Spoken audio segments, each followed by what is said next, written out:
Revised resumes, new skills training, and serious pay cuts. Many in the jobless ranks are doing whatever it takes to get back to work. Still, they're saying despite their efforts, they can't find jobs because there's too much bias in the workplace. Now, last month, the national unemployment rate fell to 9.4% overall. But a closer look at the stats showed the significant job loss happening across the board. And with more people unemployed, discrimination complaints have reached an all-time record high, topping off at close to 100,000 last year. Now, this week, there is a fascinating article in the New York Times focusing on this very subject, written by Times reporter Catherine Rampale, and she joins us here live in studio. So, Catherine, let's talk about this. Do you think that it is widely understood that a lot of employers think that maybe the recession was a time to lean out house, use any excuse to have discrimination in the workplace without repercussion? Well, I don't know about that in particular, but certainly it is true that with a huge glut of unemployed workers out there, employers can afford to be very picky. They can be picky based on merit. They can be picky based on other sorts of arbitrary concerns, whether they're race or gender or religion or whatever. If an employer wants, let's say, an Indian American 62-year-old, 5'7" mother of 6, they can probably find that worker out there. But isn't competition different than putting it in the same stratosphere as discrimination?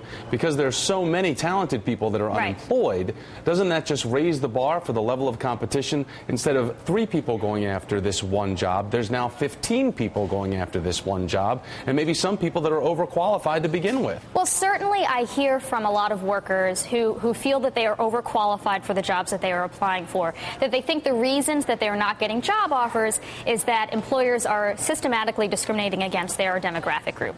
If it's an older worker, they think, oh, well, I'm not getting job offers because employers only want young people. If it's a young person, they think employers only want older and more experienced people. If they're a minority, they think employers want whites. If they're white, they think they want minorities, etc. But I think when you get down to it, part of the problem is just that there are so few jobs out there, period. It's not that any one particular group is being discriminated against necessarily, but that everybody feels like they're being excluded. All right, so it's certainly possible that a lot of these claims could be legitimate, but even though numbers of the complaints they're peaking with the EEOC, let's talk about the perception of discrimination a little bit further. So if people feel that they are under this perception of discrimination, what type of fallback do they have? I mean, what type of repercussion can they put on the person they feel that has discriminated against them about this job? Or is it just sour grapes that they didn't get the job?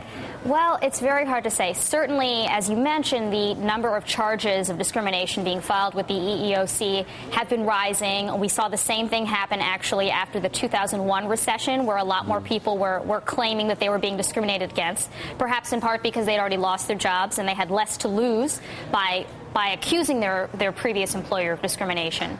But actually, the number of cases that the EEOC has pursued in court has remained about flat, even went down a little bit last year. All right, so with this rise in reports, what are the chances that the EEOC is actually going to do anything to move forward to prosecute? Well, certainly there is a perception that the Obama administration's EEOC group is a little bit more worker-friendly than the previous administration. So it is possible that there will be more charges pursued. But in general, actually, the EEOC usually finds that most of these claims do not have probable cause, that the worker who is claiming that they've been discriminated against was not actually the victim of discrimination. And if we continue to see the unemployment rate continue to go down from 9.4 to lower and lower, in your estimation, do you think that there's going to be this tipping of the scales, so to speak, in complaints that are coming forward about perceived discrimination? It's very hard to say. I mean, I think certainly that the takeaway lesson for me as a reporter who talks with a lot of unemployed people is that this perception of prejudice and this sort of suspicion of every other worker who shouldn't be as qualified as I am when I'm applying for a job, that they're getting an advantage in the workplace, this is pervasive.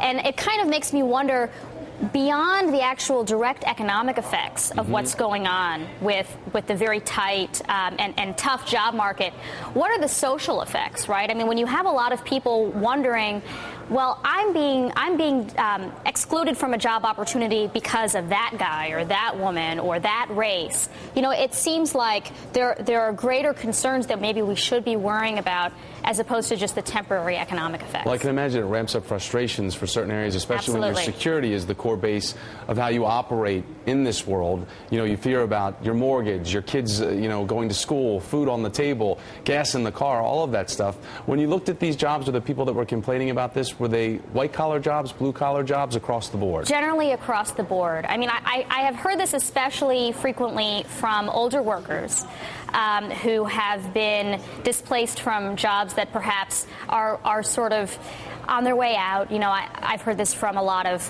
workers who are in manufacturing, pink-collar jobs, for example, women who have been in sort of receptionist-type positions. Those jobs have been going away as more and more of those tasks have been automated. And certainly there is more frustration in certain groups than in others. Catherine, it's fascinating to read. Catherine Rampell, writer with the New York Times. Thanks so much for coming in. Thank you for having me.